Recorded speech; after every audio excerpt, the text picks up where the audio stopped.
Let's download our three-dimensional topography. It's a CAD file that I created in SketchUp.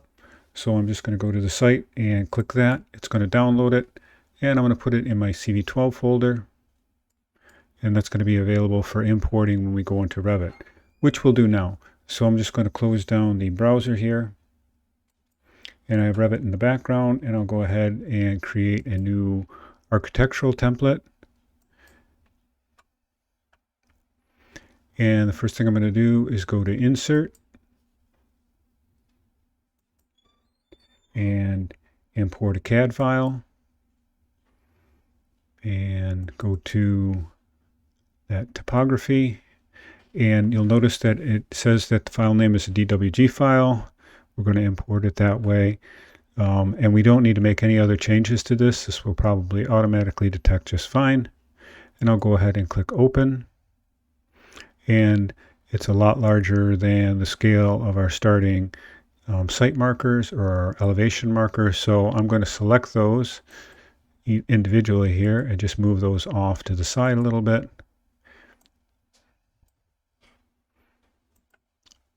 That way, if we take any kind of an elevation view, we're not going to be kind of in the middle of things.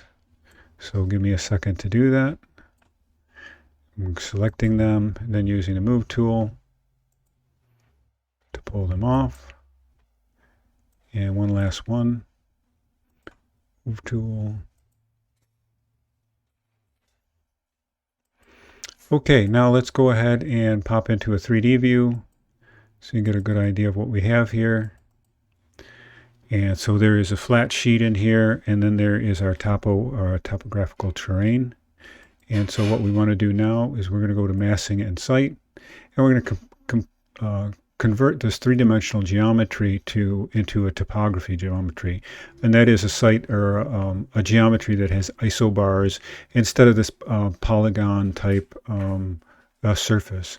So I'm going to click on Topo Surface, and this is where we could actually place our own points, but we're going to create it from import, and we're going to select an import instance. We're going to roll over it and select it, and I'm going to answer yes to all of these. Actually, we don't need these other two. We just need the terrain, and I'm going to click OK. And there we have our terrain imported. Now, a couple of other things we want to do is let's get rid of the this flat piece of terrain here. So I'm just going to tab until I can.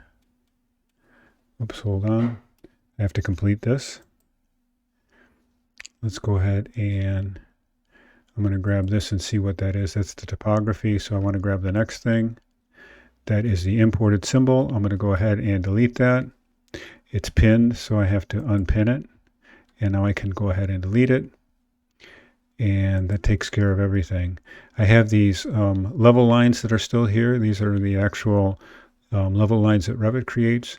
And so we've now imported our three-dimensional geometry and then created it into isobar topography.